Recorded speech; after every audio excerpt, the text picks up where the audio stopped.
Okay guys, I1, performance standard I1 is to do with these things up here.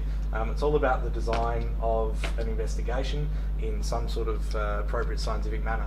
So lots of people are able to design a logical experiment or logical investigation. Doesn't necessarily mean it's going to be coherent, and doesn't necessarily mean it's going to be detailed. So what I want to go through today is those three things. So logical, does it have some sort of purpose?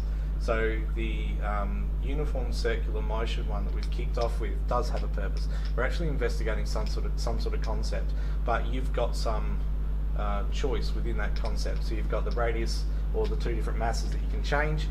You need to decide which one of those, or you've already decided. You need to explain which one of those you've chosen and why. That's the logical part. You've made a decision that makes sense to you.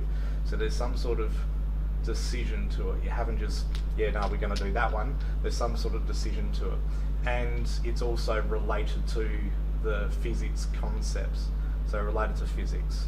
Remember, you've got the relationships between the two forces. That's the relationship to the physics. Okay?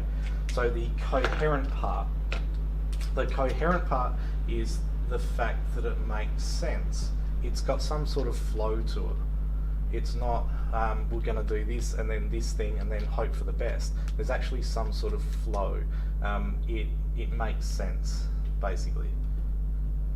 So what you're looking for is, the whole point of science experiments is that someone can follow your work using your equipment, your methodology, and get similar sorts of results. That's the scientific method. If it's not coherent, people can't understand that. Imagine yourself giving your experiment to a year 10. Could they follow along with what you did? The last part, detailed. So when we're talking detailed, what you need to do is explain why in the method. So you chose to alter the radius. Why did you choose to alter the radius?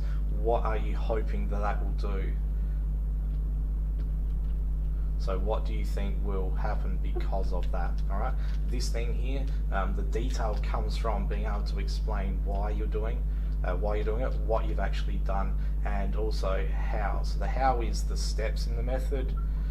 The why is the justification of those steps, and the what is the end result that you're hoping to get out. And don't know who just texted me, but that's cool. Check that in a minute. Thanks, guys.